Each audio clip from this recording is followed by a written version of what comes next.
సమయమున మన ప్రభువైన యేసుక్రీస్తు పునరుత్థానుడైనటువంటి దినం. ప్రతి ఆదివారం మనం సంఘముగా కూడి దేవునికి ఆత్మ సంబంధమైనటువంటి బలులను అర్పించువారమై ఉన్నాం. దేవుడు మనకు చేసినటువంటి మేలులకు కృతజ్ఞతలు తెలియచేసేటువంటి దినం. అంటే ఆరాధన ద్వారా దేవునికి మనం కృతజ్ఞతాస్తుతులు తెలియజేస్తున్నాం, ఆయన్ని మహిమపరుస్తున్నాం.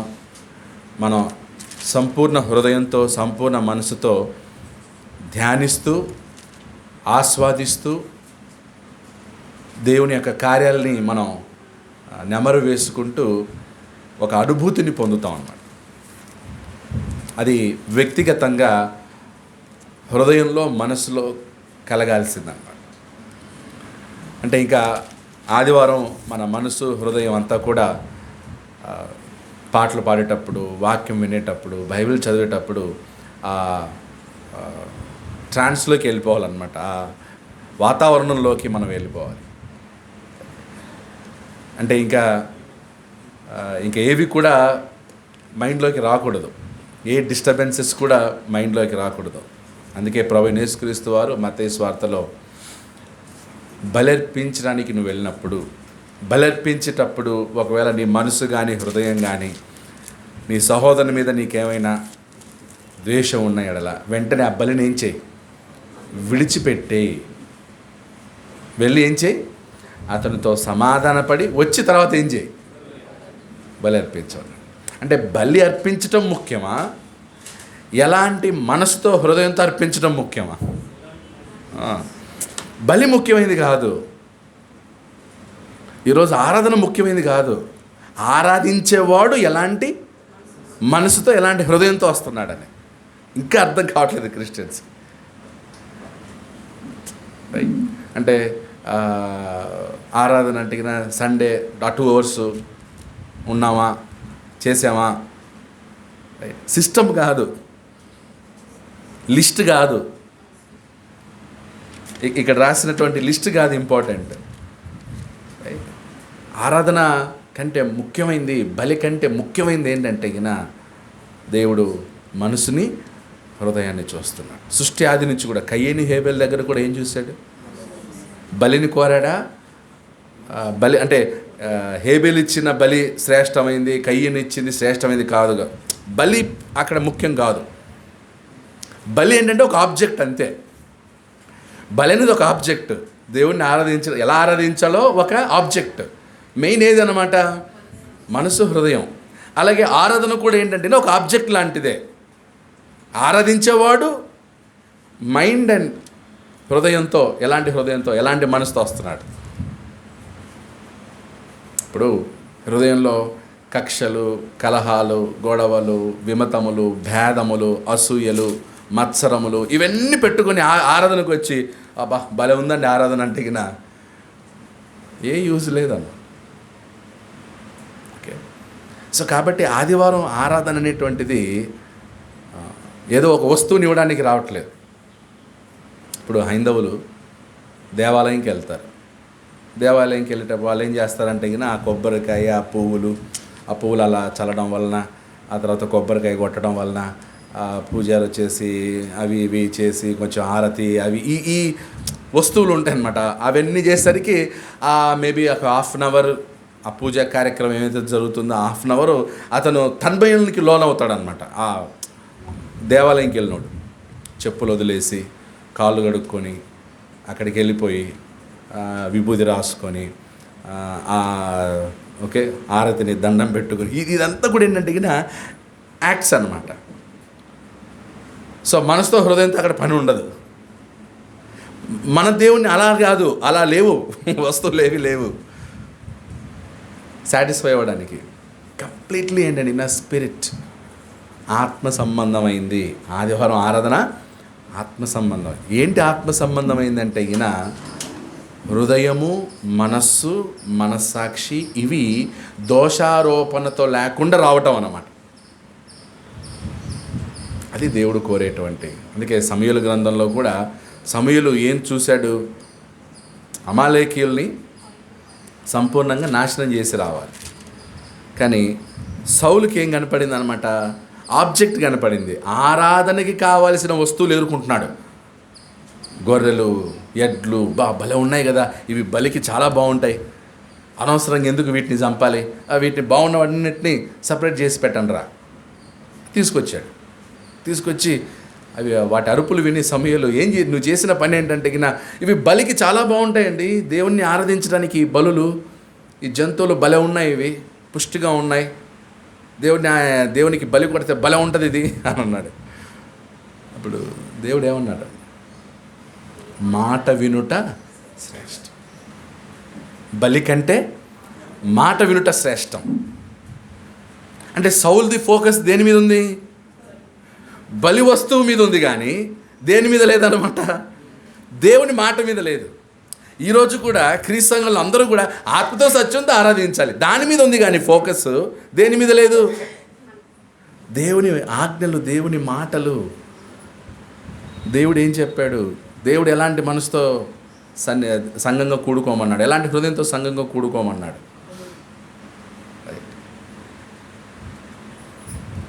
ఇప్పుడు ఈరోజు మనం నెహెమ్యా గ్రంథం 3వ అధ్యాయాన్ని చూడబోతున్నాం. 3వ అధ్యాయం అంతా కూడా ఏంటంటే యెరూషలేము చుట్టూ గోడల నిర్మాణం జరుగుతుంది. గోడ నిర్మాణం. ఆ గోడ నిర్మాణం చేయటానికి వ్యక్తిగతంగా, కుటుంబంగా అందరూ కూడా కలిసి ఆ గోడను కడతారన్నమాట. ఆ గోడను కట్టేటప్పుడు ఒక రాయికి ఒక రాయి మధ్యలో, ఒక రాయి మీద ఒక రాయి, రాయికి మధ్యలో రాయి, రైట్ సైడ్లో ఒక రాయి ఉంటుంది, లెఫ్ట్లో ఒక రాయి ఉంటుంది, కింద ఒక రాయి ఉంటుంది, దానిపైన ఇంకో రాయి ఉంటుంది. అంటే ఆ ఒక్క రాయి బలంగా ఉండడానికి రైట్లో ఉన్న రాయి అవసరం, లెఫ్ట్లో ఉన్న రాయి అవసరం, కింద ఉన్న రాయి అవసరం, పైన ఉన్న అంటే బలపడుతూ రాయి మీద రాయి కట్టడం ద్వారా ఆ కట్టడం ఎలా ఉంటుంది అన్నమాట? స్ట్రెంగ్తన్. అలాగే ఈరోజు సంఘంగా మనం కూడా సజీవమైన రాళ్ళ వలె ఉండి దేవుని మందిరంగా ఏం చేయబడుతున్నాం? కట్టబడుతూ ఉన్నాం. సజీవమైన రాళ్ళు మనం. అప్పుడు రాయి ప్రక్కలో ఉన్న రాయిని తీసి నువ్వు నాకు అక్కర్లేదని చెప్పేగవుతుందా? అవ్వదండి. నాకు నచ్చట్లేదు, ఈ రాయిని తీసి పక్కన పెట్టండి. ఈరోజు ప్రతి ఒక్కరూ ఎలా ఉండాలన్నమాట? మనం సంఘంగా కూడుకునేది ఎందుకు? ఒకరినొకరం బలపరచుకోవడానిక, ఒకరినొకరం బలహీనపరచుకోవడానిక? ఒకరినొకరు బలపరచుకోవడానికి. బలహీనంగా ఉన్నోడిని ఏం చేయడానికి? వాడు బలహీనుడే. ఇప్పుడు బలహీనులు ఉన్నారు, బలహీనులు ఏం చేయాలి? బలహీనుడుగా ఉన్నోని మళ్ళీ హేళన చేస్తే ఏం యూజ్? ఇప్పుడు సంఘంలో అందరూ బలవంతులుగా, కొంతమంది బలహీనులు ఉంటారు. ఆ బలహీనులు ఏం చేయాలి? నాన్న, తమ్ముడు, అన్నయ్య, లేదా చిన్నయ్య, చెల్లెమ్మ, అక్క అని చెప్పి ఏం చేయాలి వాళ్ళని? అంతే. బలహీనుణ్ణి మరింత బలహీనపరచడానికి కాదు, బలహీనులను బలపరచడానికి. బలవంతుడు బలహీనులను బలపరచకపోతే వాడే యాక్చువల్గా బలహీనుడు. ఎవరు బలహీనుడు? బలవంతుడై ఉండి బలహీనులను బలపరచకపోతే వాడే ఎవరన్నమాట?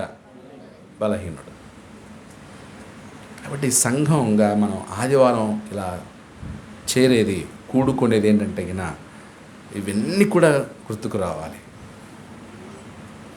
ఆబ్జెక్ట్ కాదు, బలి కాదు ముఖ్యం. అదొక ఏమంటారంటే ఒక మీన్ అంతే, దాని ద్వారా అనమాట అంతే. ఇప్పుడు రొట్టె ద్రాక్షరసం ముఖ్యం కాదు. ఆ థాట్ ఏది మైండ్లో మనం నెమరు వేసుకుంటాం, జ్ఞాపకం చేసుకుంటాం కదా. యేసుక్రీస్తుని జ్ఞాపకం చేసుకోవటం ప్రాధాన్యమైంది.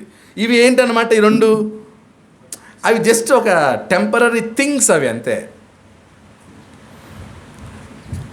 ప్రాముఖ్యత అందులో లేదు. ప్రాముఖ్యత ఎందులో ఉంది? నువ్వు యేసు ప్రభుని జ్ఞాపకం చేసుకుంటావు కదా, అది ముఖ్యమైనది అన్నమాట. నువ్వు జ్ఞాపకం చేసుకోకుండా ఊరికే రొట్టె ద్రాక్షరసం నోట్లు వేసుకొని సపరితగిన అందులో లేదన్నమాట శక్తి. ద్రాక్షరసంలో శక్తి లేదు, రొట్టెలో శక్తి లేదు. మనం జ్ఞాపకం చేసుకుంటున్నాం కదా, అందులో ఉందన్నమాట శక్తి. ఆయన నీ శరీరం నా కోసం విరగగొట్టబడింది, నలగగొట్టబడింది, ముద్ద చేయబడింది కదా. ఆ థింకింగ్ చేస్తాం కదా అందులో. సో కాబట్టి ఆరాధనలో ఏవైతే వస్తువులు ఉన్నాయో వేటి ద్వారా మనం ఆరాధిస్తున్నామో అవి కాదు ముఖ్యం. మన హృదయం, మన మనస్సు చాలా ముఖ్యం. సో అందుకే ఆదివారం గడిచే కొద్దీ మన మనస్సు, మన హృదయాలు ఏమవుతుండాలి? క్లిస్టర్ క్లియర్గా ఏమవుతుండాలన్నమాట? చేంజ్ అవుతూ ఉండాలి. ఇప్పుడు వేపర్, ఆవిరి చాలా క్లియర్గా చేస్తుంది. మొన్న నేను ఒక వీడియో చూస్తూ ఉన్నాను. అంటే కొంతమంది కలిసి ఏదో ఒక డ్రింక్ని తయారు చేస్తున్నారు. ఆ డ్రింక్ తయారు చేసే పద్ధతి చాలా వరస్ట్గా ఉంటుంది. ఆ డ్రింక్ తయారు చేసే పద్ధతి ఇప్పుడు ఉదాహరణకి బెల్లం, మన ఇంట్లో బెల్లం, అది దాన్ని తయారు చేసే విధానం చూసారా? బెల్లం ఎలా తయారవుతుందో చూసారా? చక్కెర ఎలా తయారవుతుందో చూసారా? అది చూసి అనుకో వాంతి చేసుకుంటారు బెల్లం తయారయ్యే పద్ధతి చూస్తే. అంటే అది మన ఇంటికి వచ్చేసరికి ఎలా ఉంది? అది తయారయ్యేటప్పుడు మాత్రం అలాగే ఒక డ్రింక్ తయారు చేస్తున్నాను. ఏంటంటే ఈ కాజు ఉంది కదా, కాజునే ఉంటారు, జీడిపప్పు పండ్లతోటి ఆ పండ్లని తొక్కి ఒక రసాయనం తయారు చేస్తున్నారు. ఆ పండ్లను తొక్కేటప్పుడు కాళ్ళతో తొక్కుతున్నారు. తర్వాత దాన్ని ఒక బకెట్లు వేస్తున్నారు. ఆ బకెట్లు చాలా వరస్ట్గా ఉన్నాయి. దాని ప్రాసెస్ చూసి పిసికి దాన్ని లాస్ట్లో కుండ పెట్టి ఆ కుండలో దాంట్లో పోసిన తర్వాత మంట వెలిగించాక ఆ మంట నుంచి ఆవిరైపోయి ఆ ఆవిరి నుంచి చిన్న ఆ జ్యూస్ అంతా కూడా చిన్న లాస్ట్లో పొగ్గొట్టం ద్వారా వెళ్ళి ఆ చిన్న డ్రాప్స్గా పడతా ఉంటాయి. అప్పుడు ఎంత క్లియర్గా ఉందంటే అంటే ఇంత డస్ట్ నుంచి, ఇంత చెత్త దాని నుంచి ప్రొడ్యూస్ అయింది చాలా క్లియర్గా ఉంది. ఇది చూస్తే ఈ జ్యూస్లో నుంచి వచ్చిందా ఇది అనిపిస్తుంది. ఇంత చెత్తగా తయారు చేసిన దాంట్లో నుంచే ఈ డ్రింక్ వచ్చింది. ఇది క్లియర్గా ఉంది, తెల్లగా ఉన్నాయి నీళ్ళు. అఫ్కోర్స్ అది ఆల్కహాల్. దాని ద్వారా అంటే ఒకరు తాగి మత్తుడవ్వడానికి అంత క్లియర్గా డ్రింక్ను వాడు తాగుతున్నాడు. అంటే మన మనసులు కూడా, హృదయాలు కూడా చెత్తతో ఏమై ఉంటాయి? పేరుకుపోయి ఉంటాయి చెత్తతో. అసూయ, కుళ్ళు, కుట్రతో, ద్వేషంతో, పగలతో, ఈర్ష్యతో మొత్తం పేరుకుపోయింది చెత్త అంతా. అది ఆదివారం అయ్యే కొద్దీ ఏమవ్వాలి? అవన్నీ ఏమవ్వాలి? దినదిన క్రమేణ కొద్ది ఏమవుతున్నాయి అవి అవన్నీ తొలగిపోయి క్లియర్ కావాలి. ఆ రోజు కోసం దేవుడు ఎదురు చూస్తున్నాడు. ఆ clear hearts, clear minds, clear talk, clear thought. అప్పుడే మన ఆరాధనకి ఏంటన్నమాట విలువ. అలాంటి వాళ్ళంగా మనం ఆరాధన చేయాలి. అంతే తప్ప సౌలులాగా కాదు, కయ్యనులాగా కాదు. రైట్. కయ్యను కూడా లోపల అంత తమ్ముని మీద ద్వేషంతో పెట్టుకొని బలి తీసుకొచ్చాడు. దేవుడు ఏం చేశాడు? దాన్ని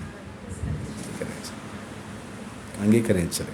ఈరోజు చాలామంది క్రీస్తు సంఘాల ఆరాధనలు దేవుడు ఏం చేయట్లేదు అన్నమాట, అంగీకరించట్లేదు. Okay, right. మరి ఈరోజు అలాగే మనం వెళ్ళే కొద్దీ మనలో ద్వేషం, కలహం ఏమవుతుండాలి? జీరో అవ్వాలి. జీరో. దానివల్ల ఆస్తి పెరగదు, ఆస్తి పోదు. దానివల్ల గౌరవం పెరగదు, గౌరవం తగ్గదు.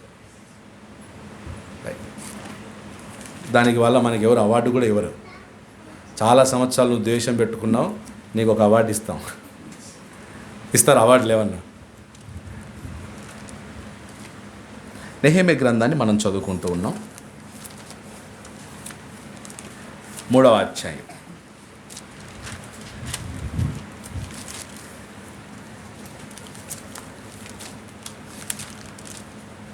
నెహెమ్యా గ్రంథం 3వ అధ్యాయం.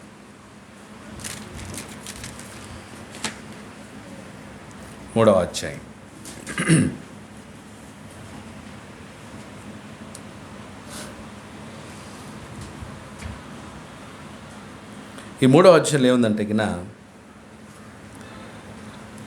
నెహెమ్యా 3వ అధ్యాయం, 3rd చాప్టర్, 3వ అధ్యాయం. యెరూషలేము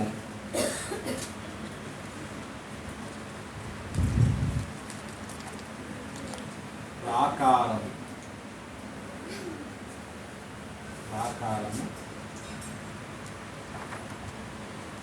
నిర్మాణము జరుగుతుంది.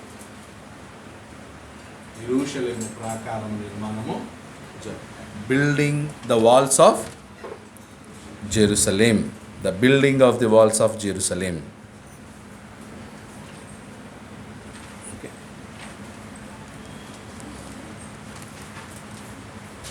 3వ అధ్యాయం 1-2 వచనాల్లో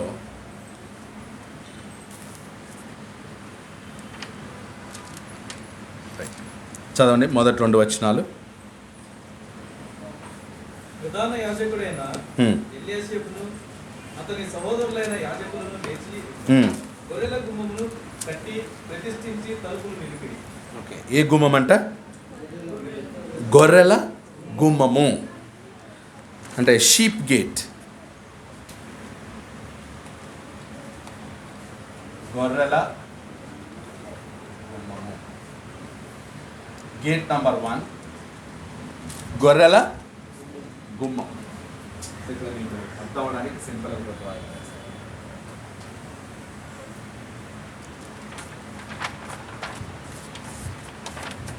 ఇది షీప్ గేట్.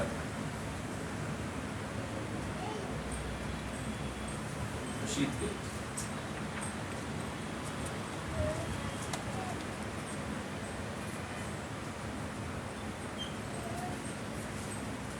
ఇలా ఉండబోతుంది. యెరూషలేం ఇక్కడ మధ్యలో దేవాలయం. యెరూషలేం దేవాలయం మధ్యలో ఉంటుంది. ఇదంతా ఊరు అన్నమాట, యెరూషలేం ఊరు. సో అక్కడ ఫస్ట్ గేట్ షీప్ గేట్ అన్నమాట. ఈ గొర్రెల గుమ్మాన్ని ఎవరు కట్టారు? ప్రధాన యాజకుడైన ఎల్యాషీబును అతని సహోదరులు అయిన యాజకులను లేచి గొర్రెల గుమ్మమును కట్టారు. ఎవరు కట్టారు? ఎల్యాషీబు. గొర్రెల గుమ్మను కట్టారు ఎవరన్నమాట? Eliashib family of Eliashib. Okay, అక్కడ ఒక మీరు మాటను గమనించాలి.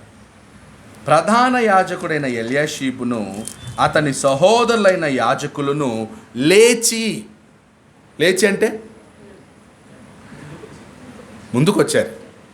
లేచి అంటే ముందుకొచ్చారు అంటే వాళ్ళని ఏం చేయలేదన్నమాట, ఎవరు బలవంతంగా తీసుకురాలేదు. ఫస్ట్ మొదట పని ప్రారంభిస్తుండేది ఎవరన్నమాట?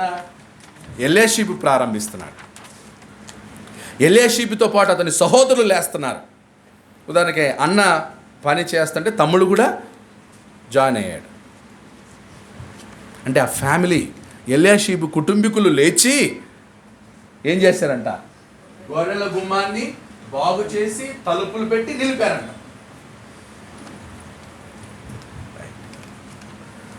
నువ్వు వస్తావా? నువ్వులే నువ్వు నేను కాదులే, నువ్వు చేయి, నేను వద్దులే, నువ్వు చేయి, అలా లేరనమాట. వాళ్ళంతటా వాళ్ళే ఏం చేశారనమాట?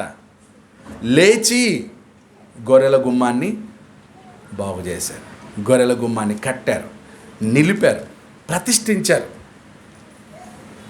ఓకే, అంటే ఫస్ట్ కన్స్ట్రక్షన్ మీరు గమనించినట్లయితే ఇక్కడ ఇప్పుడు ఈ మధ్యలో మొత్తం అంతా కట్టిన తర్వాత లాస్ట్లో గుమ్మాలు పెడుతున్నారు, గుమ్మాలు కిటికీలు. బట్ యాక్చువల్లీ ఓల్డ్ టెక్నాలజీలో ఫస్ట్ ఏం చేస్తారు? ఫస్ట్ గుమ్మం నిలుపుతారు, ఆ తర్వాతనే రాళ్ళు అటు ఇటు రాళ్ళు పేర్చేది. సిస్టమేటిక్గా వెళ్తుంది అనమాట. ఇప్పుడేనండి నా మొత్తం అంతా కట్టిన తర్వాత లాస్ట్లో గుమ్మాలు పెడుతున్నాం. సో అప్పుడు గుమ్మం నిలిపారు, ప్రతిష్ఠించారు మొదట గుమ్మం. తర్వాత తలుపులు నిలిపిరి, హమ్మేయ గోపురము వరకును హనాన్యేలు గోపురము వరకును ప్రాకారమును కట్టి ప్రతిష్ఠించిరి. సో ఇక్కడ 2 గోపురాలు ఉంటాయి, హమ్మేనా మరియు హమేలా. హమ్మేయ గోపురము వరకు హనాన్యేలు గోపురము వరకును ప్రాకారములు కట్టి ఏం చేశారంట? ప్రతిష్ఠించిరి. ఓకే,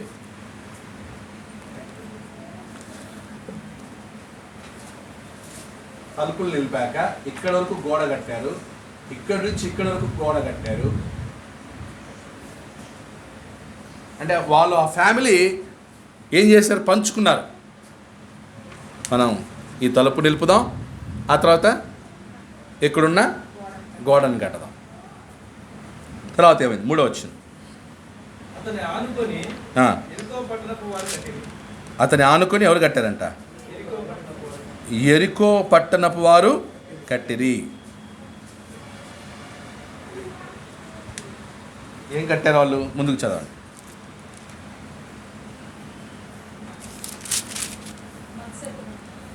వారిని ఆనుకొని ఇమ్రి కుమారుడైన జక్కూరు కట్టెను. సో వారిని ఆనుకొని గుమ్మం కట్టారు. ఇప్పుడు ఇంకొక గేటు,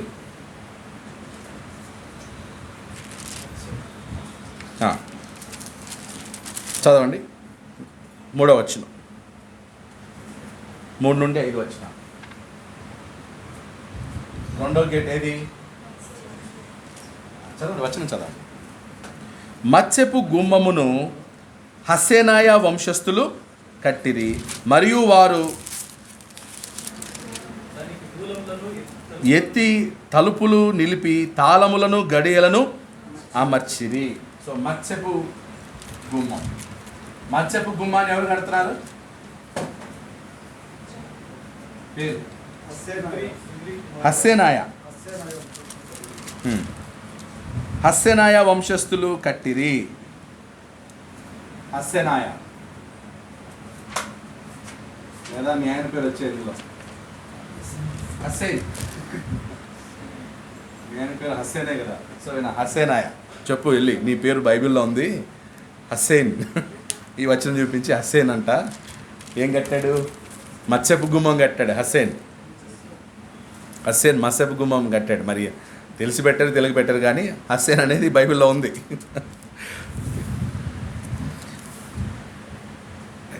సో ఫిష్ గేట్ అన్నమాట. సో ఫస్ట్ గేట్ ఏది వస్తుంది? Sheep gate. షీప్ గేట్ తర్వాత ఫిష్ గేట్, మత్స్యపు గుమ్మం. సో ఇది హస్సేనాయ ఫ్యామిలీ వాళ్ళు ఎన్నుకున్నారు. అంటే కుటుంబం ఏం చేస్తుంది? రెస్పాన్సిబిలిటీ. కుటుంబం రెస్పాన్సిబిలిటీ తీసుకుంటుంది. ఇది మా పని, మన పని, మనది. సో రేపు మన చర్చ్ బిల్డింగ్ నిర్మాణం కూడా ఎలా జరగాలి? అందరికీ దాని మీద ఏం రావాలి? అందరికీ ఉంటుంది చర్చ్ బిల్డింగ్, లేదా ప్రతి ఒక్కరికి ఉంటుంది. చర్చ్ బిల్డింగ్ పూర్తి అవ్వాలి, అక్కడికి వెళ్ళాలి, అక్కడ ఆరాధన జరపాలి. దానికోసం నన్నేం చేయమంటారు, మేమేం చేయాలి, మా పాత్ర ఏంటి? ఓకే, నెక్స్ట్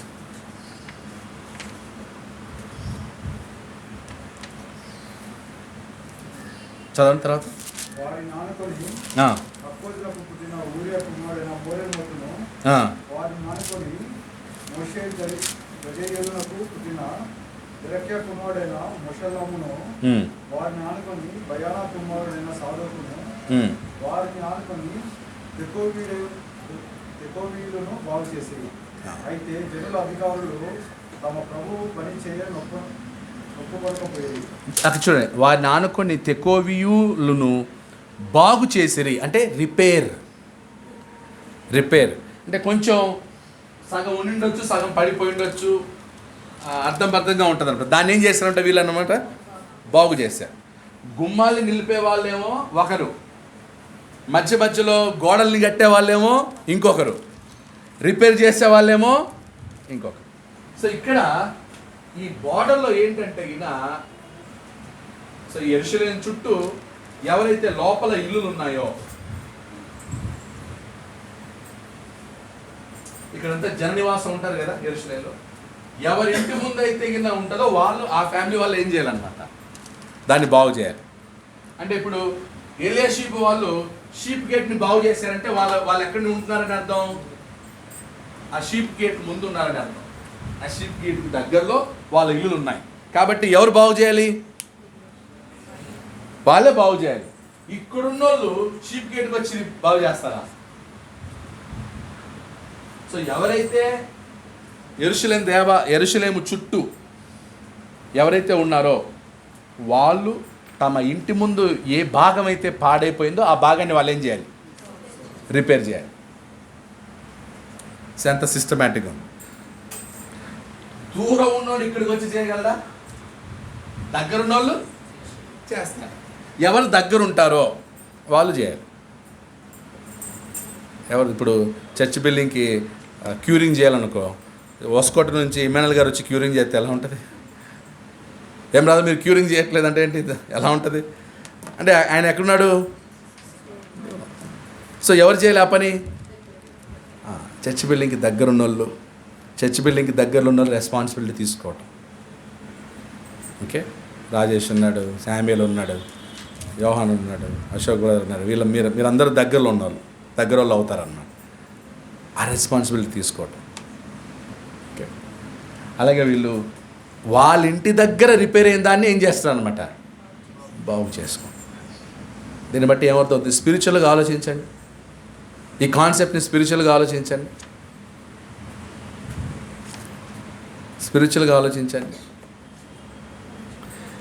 మనము ఎక్కడెక్కడ రిపేర్ చేయాలో రిపేర్ చేసుకోవాలి, బాగు చేసుకోవాలి. పాడైపోయిన దానిని బాగు చేసుకోవాలి, పాడైపోయిన రిలేషన్షిప్ని బాగు చేసుకోవాలి, పాడైపోయిన క్యారెక్టర్ని బాగు చేసుకోవాలి,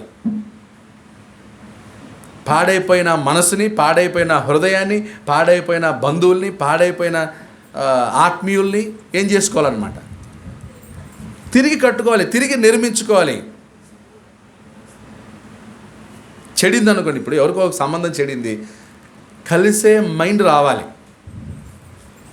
దేవా ఛాన్స్ ఇస్తే నేను ఇప్పుడు ఫర్ ఎగ్జాంపుల్ మీ ఇద్దరు ఒకింటి అల్లుల్లా, మీరిద్దరు ఒకింటి అల్లులే కదా, ఇప్పుడు ఏదో మీ తోడల మధ్య ఏదో వచ్చిందయ్యా, సమస్య వచ్చింది, మిస్అండర్స్టాండింగ్స్ వచ్చాయి, 5-6 సంవత్సరాలు మాటలు లేవు, ఏం చేయాలి ఇప్పుడు? ఇంక అలా మాట్లాడకుండా చచ్చిపోతారా? మాట్లాడకుండా లైఫ్ లాంగ్ ఎవరితో మాట్లాడకుండా అలాగే సావాలని నిర్ణయం తీసేసుకుంటారా? కొంతమంది అలా నిర్ణయాలు తీసుకుంటారు, చచ్చిన వాళ్ళతో మాట్లాడను అంటే ఏంటి దాని అర్థం? చచ్చిన నేను మాట్లాడినంటే అదా, అది గురా, అది గోలా. చచ్చిన నేను మాట్లాడను, అది కాదు గోలు, అది కాదు గురి. ప్రార్థన చేయాలి దేవుని, ఏమని? నాయన నాకు అవకాశం ఇస్తే నేను మళ్ళీ అతనితో కలిసిపోతా, మళ్ళీ అతనితో మాట్లాడతాను, మళ్ళీ మేము ఇదవుతాం అని ప్రార్థన చేయాలి. అంతే తప్ప దగ్గర ఉన్నోళ్ళు ఏం కాకూడదు, కాలం అయ్యే కొద్దీ అలా దూరం కాకూడదు. అందుకే దేవుడు సంఘాన్ని భూమి మీద స్థాపించాడు. సంఘం ద్వారా అందరూ ఏమవుతారన్నమాట, దగ్గర అవ్వాలి, కలిసిపోవాలి, అర్థం చేసుకోవాలి, అండర్స్టాండ్ చేసుకుని ఒకరినొకరు క్షమించుకొని కలవటానికి సంఘం ఉండేది తప్ప, సంఘం ఉండేది ఎందుకు కాదు, అలా ఒకరొకరు దూరం అవడానికి కాదు. కొంతమంది సంఘాన్ని సెంటర్లో పెట్టుకుని గొడవలు ఆడుతుంటారు. అంటే వీళ్ళు కొట్లాడడానికి ఏది కరెక్ట్ ప్లేసు? కర్మ. కొంతమంది ఆదివారం ఆరాధన తర్వాత ఆరాధన అవ్వని ఉంది అంటాడు, గొడవ పట్టడానికి వచ్చాడు అనమాట ఆరాధన. సో అది కాదండి. అంటే మన మైండ్లో ఇంకా సంకుచితం అయిపోతుంది. Repair your relationship, repair your mind, repair your heart. దగ్గరలో ఉన్నప్పుడే రిపేర్ అవ్వు. దగ్గరగా ఉన్నదాన్ని ఏం చేయి. దూరం అయిన తర్వాత రిపేర్ చేసుకోలేవు. దూరం అయితే చచ్చిపోయాక రిపేర్ చేసుకోలేవు.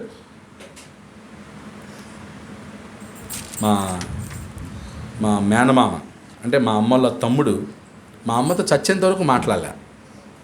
మా అమ్మ చచ్చిపోయిన తర్వాత వచ్చాడు శవాన్ని చూడడానికి. శవం నా తమ్ముడు వచ్చాడు, నా తమ్ముడు నన్ను చూడడానికి వచ్చాడని శవం ఆనందపడుతుంది కదా, ఆనందించదు. అంటే ఎప్పుడు రావాలి? దగ్గరున్నప్పుడా దూరం ఉన్నప్పుడా? దూరం చచ్చిపోయి పరదేశంలో ఉంది.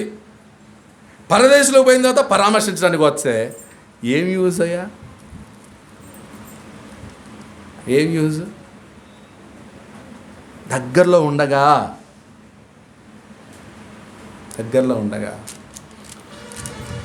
ఎవరైతే దగ్గరలో ఉన్నారో, ఎవరైతే సమీపంగా ఉన్నారో వాళ్ళు పని చేస్తారు. వాళ్ళు ఆ దగ్గరగా ఉన్న వాళ్ళతోటి దగ్గరగా ఉన్నప్పుడే, టైం అందుబాటులో ఉన్నప్పుడే, దగ్గరలో ఉన్నప్పుడే కలుసుకోవాలి. దూరం అయ్యాక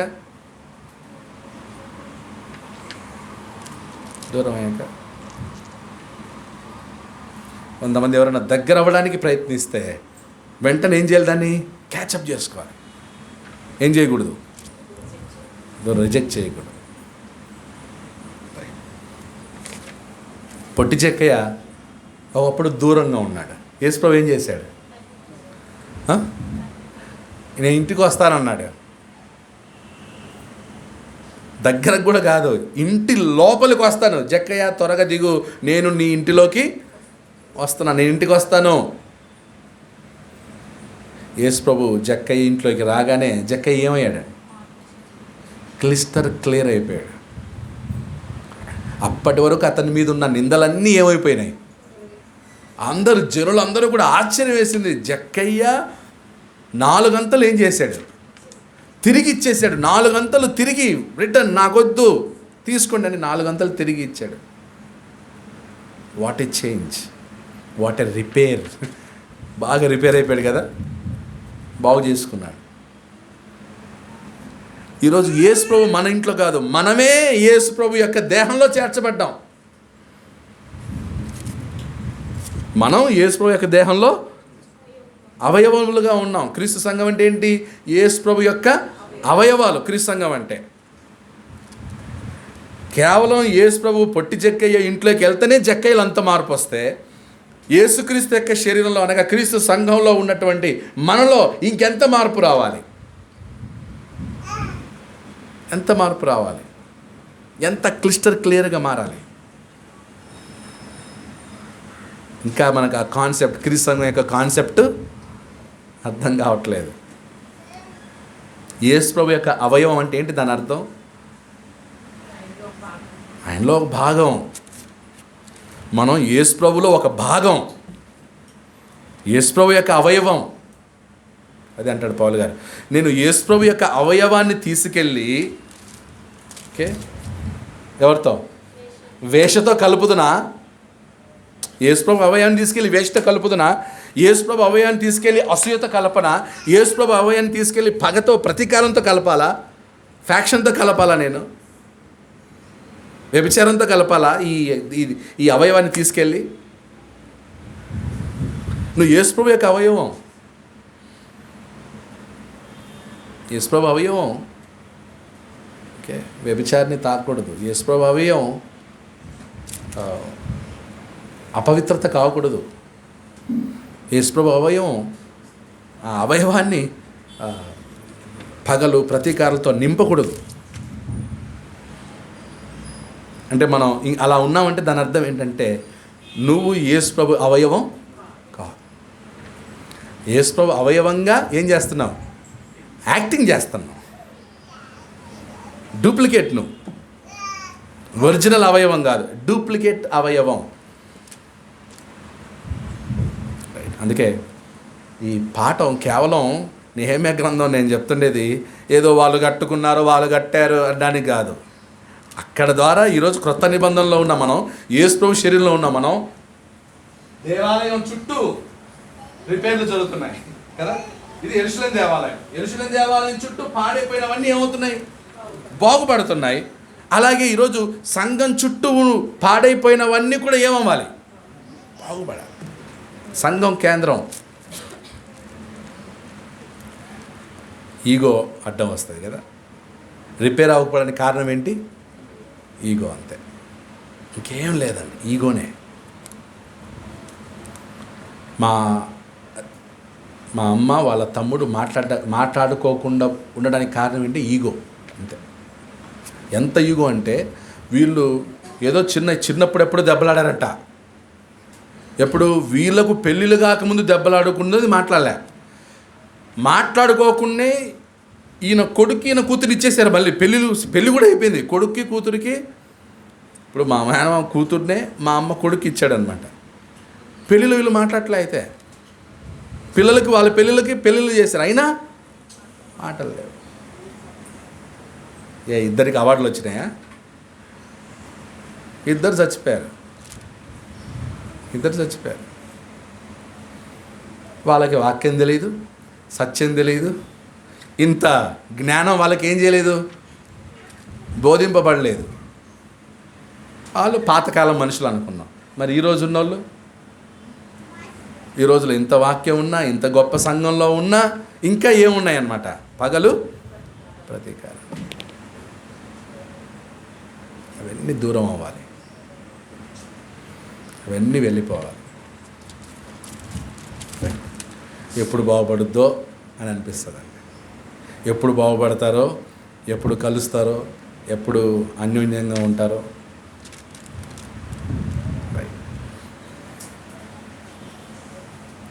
తర్వాత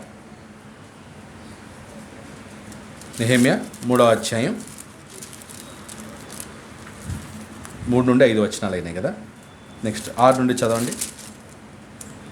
పాత గుమ్మమును బాగు చేయవారు ఎవరనగా పాసేయ కుమారుడైన యెహోయాదాయును, యెషోద్య కుమారుడైన మెషుల్లమును దానికి దూలములను ఎత్తి.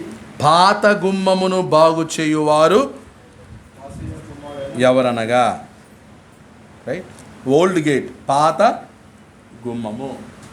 సో ఫిష్ గేట్ ఏంటి? పాత గుమ్మం ఎప్పుడు వస్తుంది?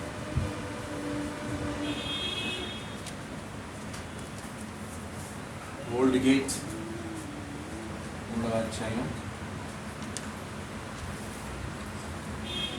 6 నుండి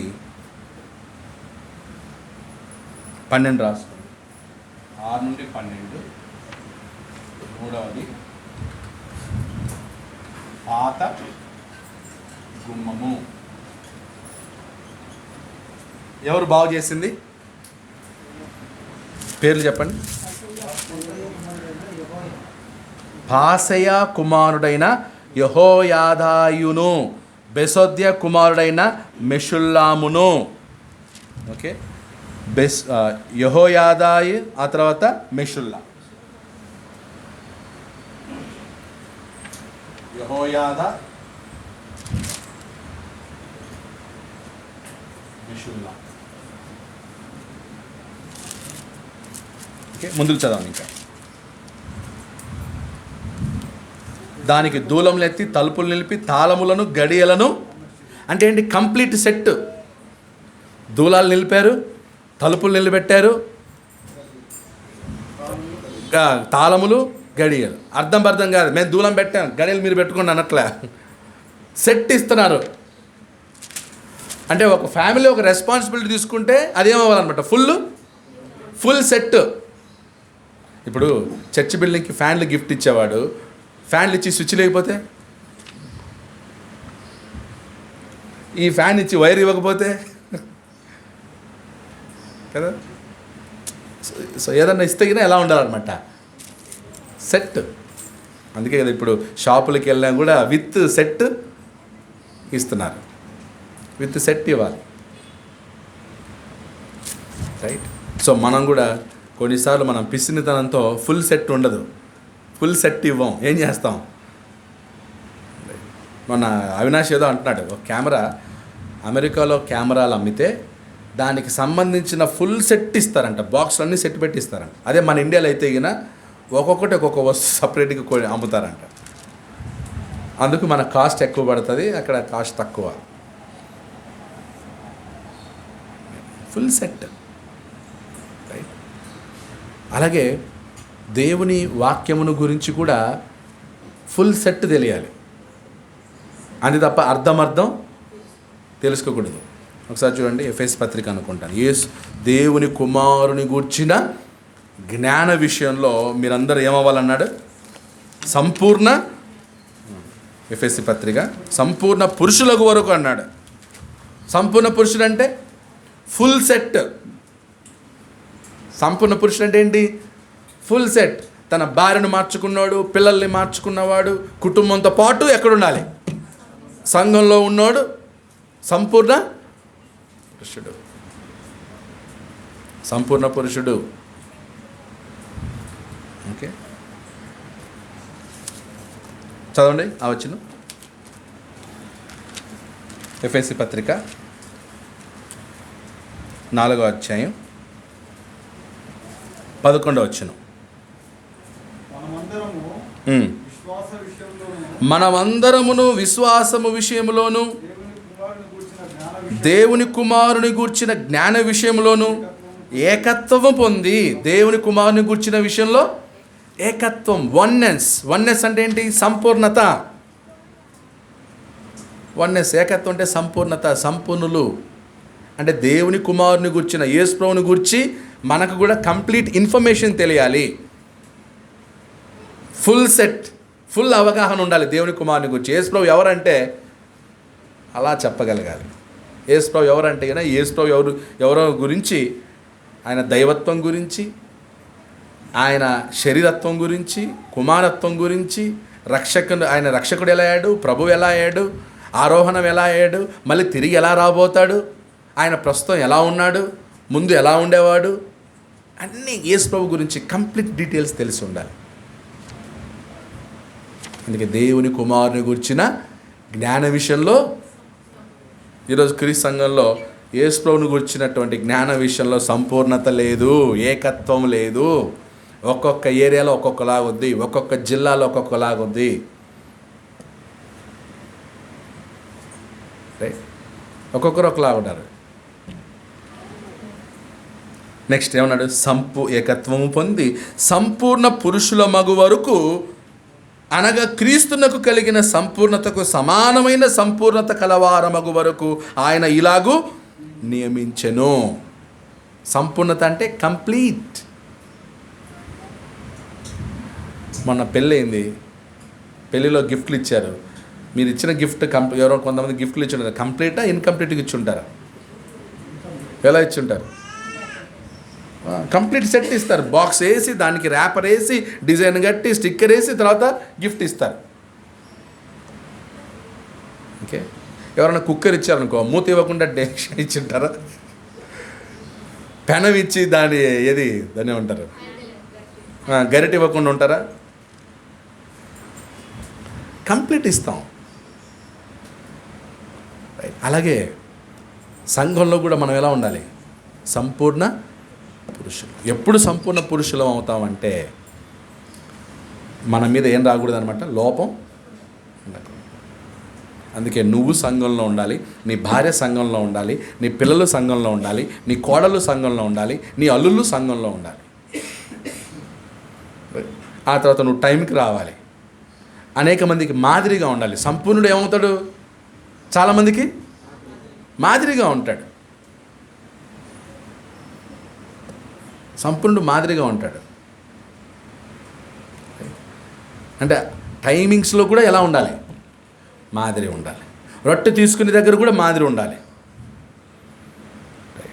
ఇప్పుడు హర్షల్ ఉన్నాడు, అశోక్ బ్రదర్ ప్రక్కలో కూర్చున్నాడు, గమనిస్తూ ఉంటాడు అనమాట. ఆ అంకుల్ రొట్టె ఎలా తీసుకుంటున్నాడు, ద్రాక్షరసం ఎలా తీసుకుంటున్నాడు, ఎలా ప్రార్థన చేస్తున్నాడు, ఎలా బైబిల్ చదువుతున్నాడు, ఎలా నోట్స్ చూస్తూ ఉంటాడు. ప్రక్కనలోనికి అశోక్ గారు మాదిరి ఉండాలి. నువ్వు పెద్దోడు, అవినాష్ చిన్నోడు, నీ దగ్గర నేర్చుకోవాలి. ఓకే, ఇప్పుడు రాజేష్ పెళ్ళైన కొత్తోడు, ఇమానుయల్ గారు పెళ్ళైన పాతోడు.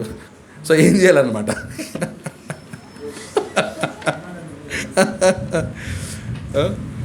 అన్న పిల్లల్ని కానీ ఎలా మేనేజ్ చేస్తున్నాడు, ఆ చాలని జీతంలో ఎట్లా బ్యాలెన్స్ చేసుకుంటున్నాడు, ఎక్కడ అనవసరమైన ఖర్చులు చేయట్లా, ఏం చేయాలి?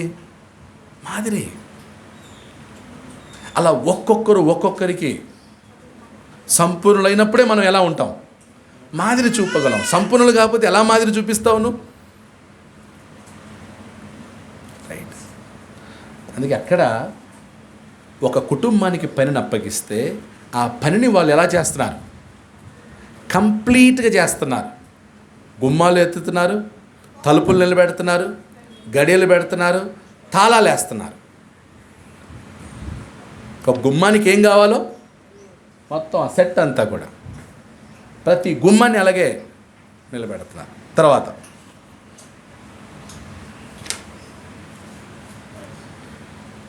12వ వచనం, 6. ఈ మర్మం ఏదనగా నెహెమ్యా 3వ అధ్యాయం.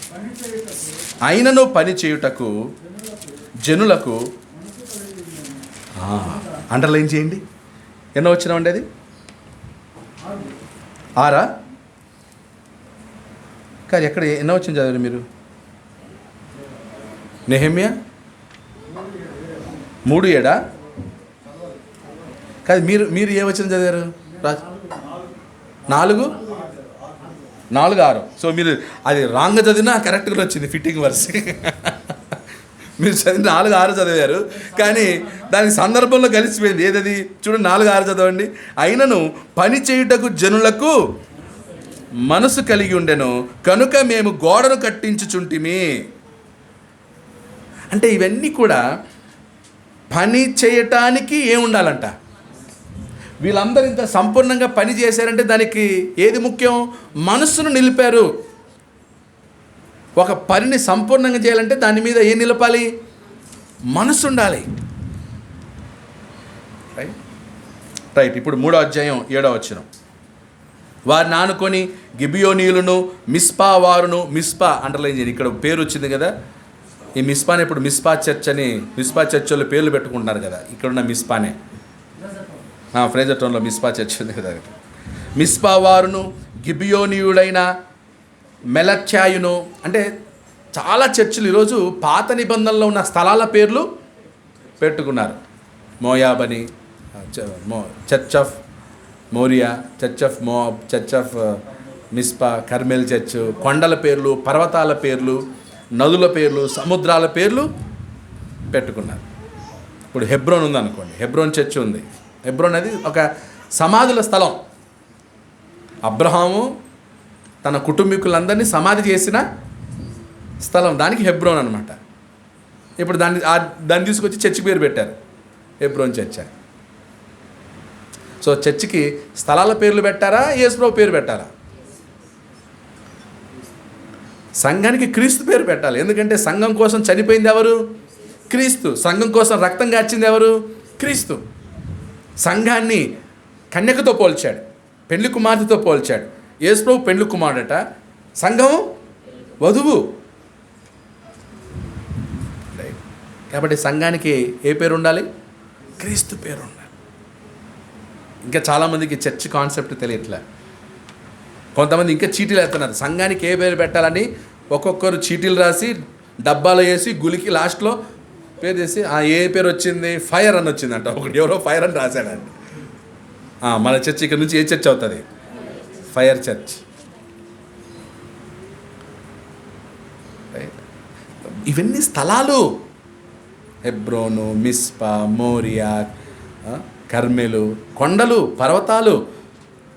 వాటిని తీసుకొచ్చి సంఘానికి పేరు పెట్టడం ఏంటి? యెహోవా యెరే, ఇస్సాకు దగ్గర పేరు పెట్టాడు కదా, దాన్ని తీసుకొచ్చి యెహోవా యెరే. సో కొంచెం ఏముండాలన్నమాట, అవగాహన. నీకు మనుషులకి పేర్లు పెడితే ఎట్లుంటుంది? మనుషులకి కొండల పేర్లు, పర్వతాలు పెడితే ఒప్పుకుంటారా?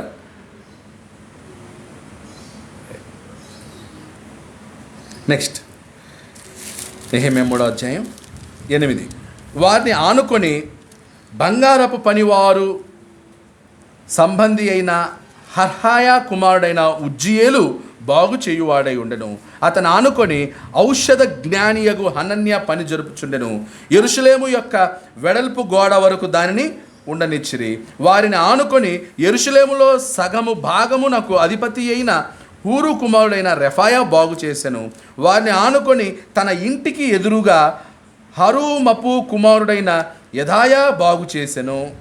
అతని ఆనుకొని హషబ్నయ కుమారుడైన హట్టూషు పని జరుపువాడై ఉండెను. రెండవ భాగమును అగ్నిగుండముల గోపురమును హారీము కుమారుడైన మల్కియాయును పహత్మోయాబు కుమారుడైన హషూబును బాగు చేసిరి. వారిని ఆనుకొని యెరూషలేములో సగమునకు అధిపతి అయిన హల్లోహేషు కుమారుడైన షెల్లూమును అతని కుమార్తెలను బాగు చేసిరి. అంటే ఆడపిల్లలు కూడా ఏం చేస్తున్నారు ఈ పనిలో? ఆడపిల్లలు కూడా పని చేస్తున్నారు, కుమార్తెలు కూడా పని చేస్తున్నారు. ఇక్కడ ఆనుకొని అనే మాట దగ్గర ఏమర్థం అవుతుంది? ఆనుకొని ఇప్పుడు ఆనుకొని లేకుండా మాకు వాళ్ళకి సరిపోదండి, మేము కొంచెం గ్యాప్ ఇస్తాం, మేము ఇక్కడి నుంచి కట్టుకుంటామంటే గోడలో గ్యాప్ వస్తాయి, పడిపోతాయి. ఆనుకొని ఇప్పుడు యుద్ధంకి వెళ్ళినప్పుడు సైనికులు కూడా ఎలా ఉంటారు? ఆనుకొని ఉంటారు. ఇప్పుడు ఒక సైనికులు నిలబడుకున్నారంటే అసలు కమాన్ చూపిస్తాను. నేను ఇలా నిలబడ్డాను, డాల్ వచ్చి నేను డాల్ పట్టుకుంటాను. డాల్ అంటే తెలుసు కదా యుద్ధంలో. ఆ డాల్ ఏం చేస్తానంటే ఈ భాగాన్ని మాత్రమే కవర్ చేస్తాను. ఓకే, ఈ భాగాన్ని ఎవరు కవర్ చేస్తారు? ఇతని డాల్ పట్టుకుంటాడు. ఓకే, ఇతను డాల్ పట్టుకుంటాడు, నేను డాల్ పట్టుకుంటాను. నా డాల్ సగం కవర్ చేస్తుంది, ఇతని డాలు ఇతని భాగం కవర్ చేస్తుంది, పక్కనున్నోడు కవర్ చేస్తాడు. అలా ఒకరికొకరు ఎలా ఉంటుంది అనమాట, ఫుల్ కంప్లీట్గా. ఒకవేళ బాణాలు పడినా నాకు ఇటువైపు వస్తాయి, నాకు ఇతని డాల్ ఏం చేస్తానమాట, నేనేం చేస్తానంటే నాకు పడకుండా, నా ప్రక్కవానికి సగం పడకుండా ఈ డాల్ అనేది ఇద్దరి సగం యొక్క భాగాన్ని కాపాడతారు. యుద్ధంలో ఎవరు కూడా వాని డాల్ వాని పట్టుకొని ఇట్లా నిలబడుతుంది. యుద్ధంలో ఎప్పుడు ఇలా ఉండాలి. ఒక చేత్తో ఏం చేయాలి? ఈట కత్తి పట్టుకోవాలి, ఇంకో చేత్తో డాలు పట్టుకోవాలి. ఈ డాల్తో ఏం చేయాలంటే నా ప్రక్కలోని సగం భాగం కాపాడాలి, నా సగం భాగం నేను కాపాడుకోవాలి. సో బాణాలు వస్తే వానికి తగలకుండా ఉంటుంది అన్నమాట. దాన్ని ఆనుకొని ఈరోజు సంఘంలో మనం ఎలా ఉంటాం? Protect one another. నేను అవినాష్ని కాపాడతాను, అవినాష్ యోహాన్ని కాపాడాలి, యోహాన్ జాస్పర్ని కాపాడాలి, జాస్పర్ శామ్యుల్ని కాపాడాలి, శామ్యుల్ రాజేష్ని కాపాడాలి, రాజేష్ ఇమానుల్ని కాపాడాలి, చిట్టి స్వర్ణని కాపాడాలి, స్వర్ణ కర్ణని కాపాడాలి, కర్ణ విక్టోర్ని కాపాడాలి, విక్టర్ సంధ్యని కాపాడాలి. అలా ఒకరికొకరు ఏం చేసుకోవాలి? ఒకరికొకరు ఆనుకొని ఒకరినొకరు కాపాడుకోవాలి సంఘంలో. అంతే తప్ప ఒకరొకరు చావని బాణం వచ్చినప్పుడు చావులు అని చెప్పి ఏం చేస్తుంది? డాలు వచ్చినప్పుడు మాకు వాడేమో నీ మీద డిపెండ్ అవుతాడు సగం భాగం. ఆ బాణం వచ్చినప్పుడు ఆపాలి, అంతే తప్ప తీయకూడదు. ఇట్లా అడ్డం తీస్తే సత్తాడు బాగా. మనం రాజుల చరిత్రలో చూసాం. ఎవరు అని పేరు యెజెబెలు భర్త అహాబు యెహోషాపాతులో ఒకరినొకరు కాపాడుకునే పరిస్థితి వచ్చిందా?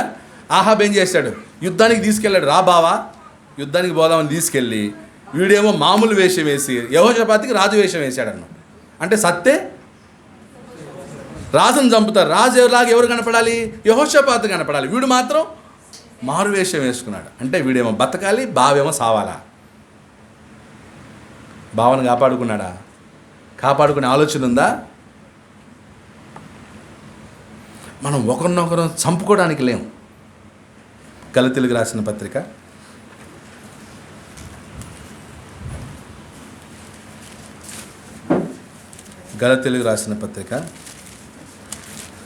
5వ అధ్యాయం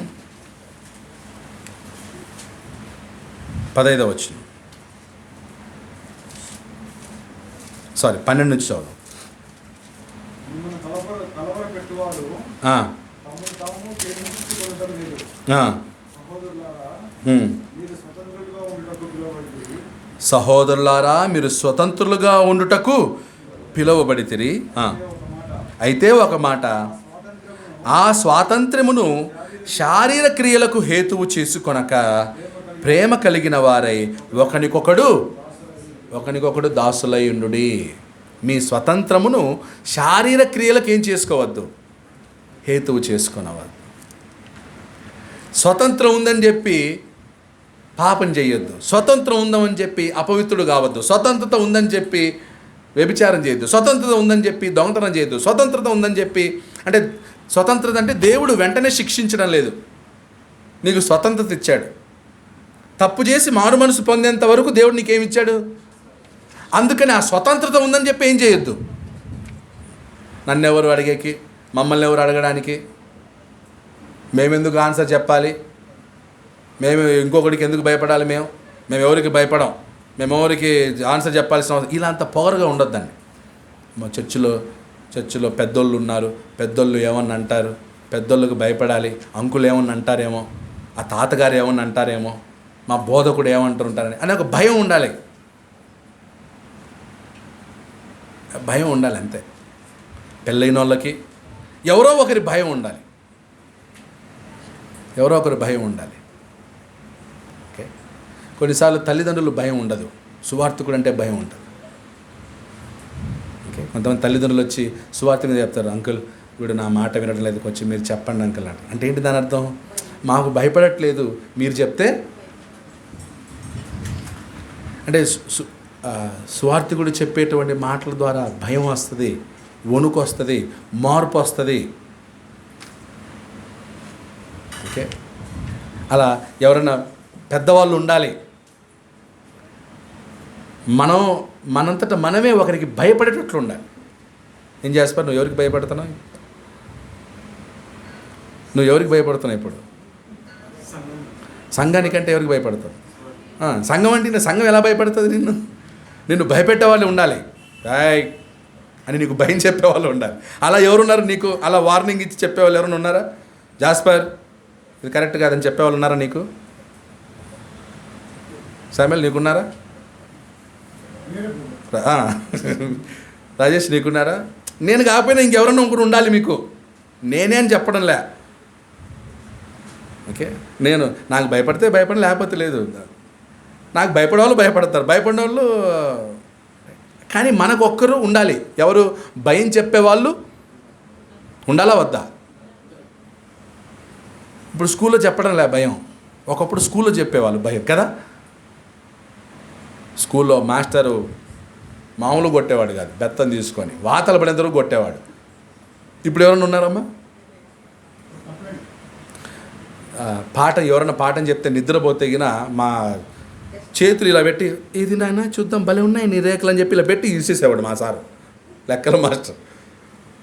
ఎవరైనా ఇలా కుడికేస్తే గిన దగ్గరికి వెళ్ళమంటారు. ఆ గ్రిల్ కేసి ఒక గుద్దు అనేవాడు. గ్రిల్ని గుద్దేసరికి నిద్ర మరి ఎక్కడ వస్తుంది నిద్రవాడు? ఆ సంవత్సరంతో నిద్రపడాడు. ఇంకా అలా భయం పెట్టేవాళ్ళు టీచర్స్. ఇప్పుడు టీచర్స్ భయం పెడుతున్నారా? స్కూల్లో భయం చెప్పేవాళ్ళు లేరు, ఇంట్లో భయం చెప్పేవాళ్ళు లేరు. ఒకప్పుడు అవ్వ తాతలకు భయపడేవాళ్ళు, అమ్మ నాన్నకి భయపడేవాళ్ళు. ఇప్పుడు వాళ్ళకి భయపడట్లే. ఏదో కాస్త కూస్తుంటే ఇప్పుడు సువార్థికుడు అంటే భయం. ఇప్పుడు ఆ భయం కూడా తీసేస్తున్నారు కొంతమంది. ఇప్పుడు ఆ భయం కూడా తీసేస్తే ఎట్లా? ఏం యోహన్, ఇప్పుడు నీ కొడుక్కి నేను భయం చెప్తాను అనుకో, అంకుల్ ఏం పర్లేదు అలాగే అంటాడు అని అన్నావు అనుకో, వాడు ఇంక నేనంటే వాడికి భయం అవుతుందా? రాదు. మా నాన్న చెప్తున్నాడు, వాళ్ళు అంటాడు, ఉన్నాడు కదా ఏం నన్ను ఇలా చూస్తాడు, ఏమిరా అంటే మా నాన్నే చెప్పినాడు మీకు భయపడకూడదని అంటాడు. భయం ఉండాలి. తద్వారా భయం కూడా మనల్ని ఏం చేస్తానమాట, ఒకరినొకరిని కాపాడుతుంది, ఒకరినొకరిని కాపాడుతుంది.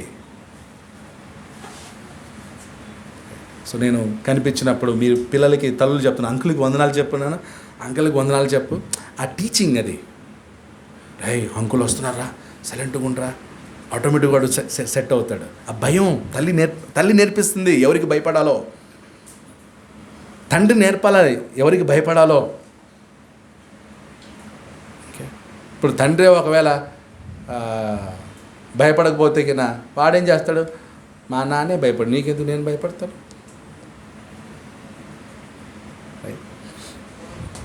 చాలా ముఖ్యం అండి. అందుకే ముందుకు చదవండి. ఆ స్వాతంత్ర్యము శారీరక క్రియలకు హేతువు చేసుకొనక ప్రేమ కలిగిన వారే ఒకరినొకడు దాసులయుండుడి. ధర్మశాస్త్రమంతయు నిన్ను వలె నీ పొరుగువానిని ప్రేమించుము అను ఒక్క మాటలో ధర్మశాస్త్రం సంపూర్ణమైంది. ఎలా? నిన్ను వలె అంటే యేసుప్రభు యొక్క బోధలో అటు ధర్మశాస్త్రము కంప్లీట్ అవుతుంది, ఇటు క్రొత్త నిబంధన. అంటే ధర్మశాస్త్రాన్ని సంపూర్ణం చేయడానికి యెరూషలేముకి వెళ్ళి గోడలు కట్టాల్సిన అవసరం లేదు. ఇప్పుడు మళ్ళీ యెరూషలేమును కట్టాల్సిన అవసరం లేదు. ధర్మశాస్త్రాన్ని నెరవేర్చాలంటే నిన్ను వలె నీ పొరుగువాన్ని ప్రేమించినట్లయితే ధర్మశాస్త్రం ఏమవుతుందంట అంటే ఆ ఒక్క ఆజ్ఞలో మనం 2 నిబంధనలు నెరవేరుస్తున్నాం. పాత నిబంధన ఏంటి? ప్రేమ కలిగి ఉండటం ద్వారా, ప్రేమించటం ద్వారా 2 నిబంధనలు సంపూర్ణం చేస్తున్నాం. 2 నిబంధనలు నెరవేర్చబడుతున్నాయి. తర్వాత అయితే మీరు ఒకరినొకడు కరుచుకొని భక్షించిన ఎడల మీరు ఒకని వల్ల ఒకడు బొత్తిగా నశించిపోదురేమో. ఒకరినొకరు భక్షించుకుంటే ఏమవుతారు? ఈ జాంబీలను చూసారా? ఈ మధ్య zombie movies, zombie web series ఎక్కువైపోయినాయి. జాంబీలు అంటే మనుషుల్లాగానే ఉంటారు, ఏదో వైరస్ వచ్చి వాళ్ళని వస్తే అప్పుడు జాంబీ వాడు ఎలా ఉంటాడు, ఇంకా మనుషుని చూడగానే కొరకాలి, చంపాలి, మనిషి రక్తం తాగాలి. వెళ్తాడు, వాడిని కొరుకుతాడు, వాడు జాంబీ అవుతాడు, వాడు ఏం చేస్తాడు అనమాట. అలా ఒకరినొకరు కరుచుకొని భక్షితే ఎవరు మనుషులు ఉండరు, జాంబీలు అవుతారు అందరూ. ఈరోజు చర్చ్ ఆఫ్ క్రైస్ట్లో ఎక్కువ మంది మనుషులు లేరు, ఎవరున్నారు? అందరూ జాంబీలు అయిపోయారు. టైం వస్తే ఎవరిని కొరుకుదామా, ఎవరి పీకను కొరుకుదామా అని ఉన్నారు. మనం జాంబీలం కాదు, మనుషుల్లో అంతకంటే శ్రేష్టమైన వారం ఎవరు? దేవుని కుమారులం, యేసుప్రభు యొక్క సహోదరులం, యేసుప్రభు యొక్క అవయవాలం. ఒకరినొకరు ఏం చేసుకోకూడదు, కరుచుకొని భక్షించుకోకూడదు. ఒకరినొకరు ప్రొటెక్ట్ చేయాలి, ఒకరినొకరు కాపాడాలి. భక్షించడానికి కాదు, కాపాడుకోవడానికి ఉండదు. నా సహోదరుని నేను కాపాడుతాను, నా సహోదరుని నేను రక్షిస్తాను. నేను నా అశోక్ గారిని కాపాడుకోవాలి, నా అవినాష్ని కాపాడుకోవాలి, నా శామ్యుల్ని కాపాడుకోవాలి, నా చెల్లిని కాపాడుకోవాలి, నా అక్క కాపాడుకోవాలి. ఇక్కడ మన మధ్యలో ఎవరు బ్లడ్ రిలేషన్ లేకపోయినా కూడా ఏముంది? రిలేషన్. ఇప్పుడు సంధ్యలే రక్తం అని గారిని అక్క అని పిలుస్తూ ఉంది. ఏం రక్త సంబంధం మీకు? ఎందుకంటే నా అక్క అని. క్రీస్తు యొక్క రక్తం మన మధ్యలో ఏం చేసింది? కొంతమంది నన్ను సంబంధం రిలేషన్షిప్తో పిలుస్తారు, మా వస్తున్నాడు రా, మా వస్తాను. ఏముంది? రక్త సంబంధం ఉందా? That's the blood of Jesus Christ. ఒక కుటుంబంగా మనల్ని ఏం చేస్తుంది. సో కాబట్టి మనం ఒకరినొకరు కాపాడుకోవాలి, కానీ ఒకరినొకరు ఏం చేసుకోవడానికి కాదు, భక్షించుకోవడానికి కాదు. అందుకని ఆనుకొని వాళ్ళు ఒకరినొకరు ఏం చేస్తారంట, ఆనుకొని ఈ ఫ్యామిలీని ఆనుకొని ఆ ఫ్యామిలీని ఆనుకొని ఈ ఫ్యామిలీ ఆనుకొని మనం కూడా సంఘంలో మనందరం ఒక కుటుంబం ఇంకొక కుటుంబంతో ఏమై ఉండాలి? ఆనుకొని ఉండాలి. చాలా గొప్ప మీనింగ్ ఉంది ఆ ఆనుకొని అనేటువంటి మాటలో. చాలా బలమైన అర్థాలు ఉన్నాయి, లోతైన అర్థాలు. కాబట్టి మనం కూడా ఒక కుటుంబం ఆనుకొని ఉండాలి తప్ప ఎక్కడ ఉండకూడదు, ఎక్కడ దూరంగా మాకు దీనికి సంబంధమే లేనట్టు ఉండకూడదు. నాకు దీనికి సంబంధం, సంఘంలో ఏ కార్యక్రమైనా ఆనుకొని ఒకరింట్లో ఫెలోషిప్ ప్రేయర్ అయితే ఆనుకొని, అంతే తప్ప మాకు వాళ్ళు సరిపోరండి, మేము వాళ్ళతో మాట్లాడడం, మేము రాం వాళ్ళ ఇంటికి, ఇది ఉండకూడదు. అలా ఉన్నావంటే నువ్వు ఎవరివి? జాంబీవే. జాంబీలాగా ఉండకూడదు. మొన్న జాస్పర్ వాళ్ళ ఇంట్లో ఇక్కడ బంగారుపేటకి వెళ్ళాం. అందరం ఇలా తిప్పలు పడ్డాం, బస్సో ట్రైనో కారో వెళ్ళాం, వాళ్ళ ఫ్యామిలీలో కలుసుకున్నాం. రైట్, వాళ్ళు ఎంతో ఆనందించి ఉంటారు. వాళ్ళు ఎంత దూరం నుంచి వస్తున్నారో చూస్తున్నాం కదా. ప్రతి ఆదివారం జాస్పరు ఎక్కడి నుంచి రావాలి? కేజీఎఫ్ నుంచి వస్తున్నాడు, టైంకి వస్తున్నాడు. ఇప్పుడు జాస్పర్ని ఏం చేయాలి? ఒక మోడల్కి తీసుకోవాలి. అంత దూరం నుంచి వచ్చేవాడు టైంకి వస్తున్నాడు, దగ్గరున్న వాళ్ళు టైంకి రాకపోతే ఎట్లా? రైట్. సో కాబట్టి అలా ఒకరినొకరు ఆనుకొని, ఒకరినొకరి దగ్గర నేర్చుకుంటూ, ఒకరినొకరు కాపాడుకొని, ఒకరినొకరు ప్రోత్సహించుకుంటూ, బలహీనులను బలపరుచుకుంటూ వెళ్ళాలి తప్ప భక్షించుకోకూడదు. అంటే జాంబిల్లాగా ఒకరినొకరు కరుచుకొని ఏం చేయొద్దు. అక్కడ జాంబీ ఏంటంటే వాడు మాత్రం జాంబీగా ఉంటే పర్లే, కరిస్తే వాడు కూడా ఏమవుతాడు? కొంతమంది అలాంటి మైండ్తో ఒకరినొకరిని కరిసి అందరినీ జాంబీలను చేస్తున్నారు. నిన్ను ఎవరైనా జాంబీగా చేసే కొత్తే నువ్వు జాగ్రత్తగా ఉండు. వాడు జాంబీనే, రైట్, కరువురా అని వెళ్తావా? ఏం చేయాలి నువ్వు? నేను గానప్ప జాంబీని, నువ్వు అయిపోయావు, నేను గాను జాంబీని అని నువ్వు కాపాడుకోవాలి. అలా మిగతా భాగాన్ని మనం 3 గేట్ల వరకు ఆలోచించాం. ఇంతకుముందు కూడా చెప్పాను నేను కదా ఈ దీని గురించి. మళ్ళీ రిపీట్ అవుతుంది యెరూషలేం. అంటే ఒక్కొక్క గేట్ దగ్గర ఒక్కొక్క పాఠం, స్పిరిచువల్ లెసన్. ఫస్ట్ దాంట్లోనేమో వాళ్ళందరూ ఏం చేశారంట? లేచి ఇనిషియేటివ్. ఎవరు చెప్పలే వాళ్ళకి, వాళ్ళంతటా వాళ్ళే లేచి పని చేస్తున్నారు. రెండో దగ్గర గుమ్మములను, తాళములను కంప్లీట్ సెట్ సంపూర్ణంగా ఏం చేశారన్నమాట? వాళ్ళు అమర్చారు. మూడో గేటు దగ్గర ఒకరినొకరు ఆనుకొని, అలా ఒక్కొక్క గేటు దగ్గర ఒక్కొక్క ఆత్మ సంబంధమైన పాఠం మనం నేర్చుకున్నాం. మిగతా గేట్ల గురించి ఆలోచిద్దాం. నాకు తెలిసి ఇంకా 9-10 గేట్లు ఉన్నాయి. 10 మొత్తం 10 అంటే ఇంకా 7 గేట్లు ఉన్నాయి. వచ్చే వారం మిగతా గేట్ల గురించి ఆలోచించుదాం. అందరికీ వందనాలు.